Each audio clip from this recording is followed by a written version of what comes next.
আর ফুরফুরে মন মেজাজ। বিয়েটা তো আর আমার ইচ্ছে করছে, বাবার জেদের কারণে আমার এই বিয়েটা করতে হচ্ছে। বিয়ে ভাঙা যে আপনার কাছে এমন কোনো আইডিয়া আছে? আরে এসব আপনি কি বলছেন? তুমি আমার দিকে না তাকিয়ে তুমি ওই কন্ট্রাক্টরের দিকে আবার তাকিয়ে আছো কেন? রাখো তোমার বাতাস। তুমি এই মেয়েটার দিকে ড্যাব ড্যাব করে তাকিয়েছিলে কেন? হ্যাঁ, আমি আবার কোন মেয়েটার দিকে তাকালাম? কি বলছো? বাসে ওঠার সময় তুমি মেয়েটার দিকে ড্যাব ড্যাব করে তাকাও নাই? কি আশ্চর্য ব্যাপার!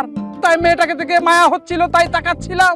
তোকে এত মায়া দেখাইতে হবে না। তোর বউ আমি, তুই তাকাবি আমার দিকে। টাকা আমার দিকে, টাকা। তোর সব মায়া আমার উপরে থাকবে, ওই মেয়ের দিকে না। টাকা। তোমার কাছে আমার অনুরোধ রইল, তুমি এই বাসের টায়ারের মতো আমার মান সম্মানটাকে পাঞ্চার করে দিও না। তুমি আমার সাথে তুই তামারি করে নাও। এই লও, তোমাকে আমি হাবার বাতাস খাওয়াচ্ছি, বাতাস খাইতে থাকো আর গান শুনতে থাকো। চলো না ঘুরে আসি অজানাতে। আমি তোকে বলেছি না তুই অর্ণবের পিছে পিছে থাকবি? মামা আছে না, আমার না লজ্জা লাগে। মামা আছে না, আমার খুব লজ্জা করে। এই তুই যদি ওর সাথে গল্প করিস, ওর পাশে গিয়ে বসিস, ওর সাথে কথা বলিস, তোর মামাকে তোকে মারবে নাকি? তাহলে আমি কি করব? কি করবি আবার? তুই সুযোগ পেলেই এক ফাঁকে বলে দিবি যে তুই ওকে পছন্দ করিস।